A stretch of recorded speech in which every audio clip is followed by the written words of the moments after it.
अस्सलाम वालेकुम दोस्तों, मैं हूं सुहेल बलोच और आज हम बात करने जा रहे हैं पंजाब में तेजी से फैलती डेंगू की वबा और उसको रोकने के लिए किए गए इकदामात की।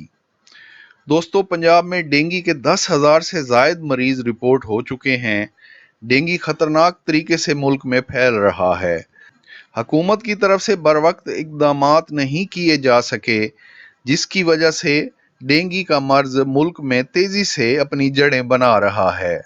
हुकूमती एहलकार भी कह रहे हैं मौजूदा सूरत हाल में डेंगू खतरनाक सूरत हाल इख्तियार कर सकता है। पंजाब की हुकूमत डेंगू की वबा पर कंट्रोल के लिए सख्त इकदामात कर रही है। पुराने टाइट्स रखने पर दर्जनों मुकदमात दर्ज किए गए हैं। पंजाब हुकूमत डेंगू पर काबू ना पा सकने वाले अफसरान के खिलाफ कार्रवाई भी कर रही है। मुतअद्दिद अफसरान के तबादले किए गए हैं।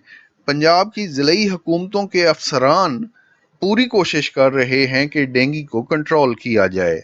ऐसे में खासे दिलचस्प कवानीन भी नाफिज किए जा रहे हैं।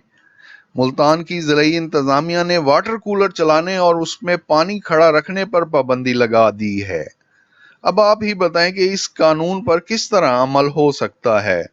दोस्तों, पंजाब हुकूमत अगर डेंगू के खिलाफ बरवक्त इकदामात करती तो शायद ये सूरत हाल पैदा ना होती।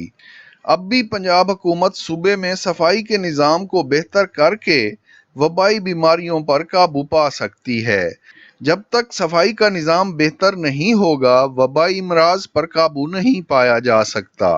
नाकिस सफाई से इंसानों के साथ साथ जानवरों में भी वबाई अमराज फैलते हैं, जिससे मुल्क की मईशत भी मुतासर होती है। मजीद मालूमाती और दिलचस्प वीडियोस देखने के लिए चैनल पर जाएं।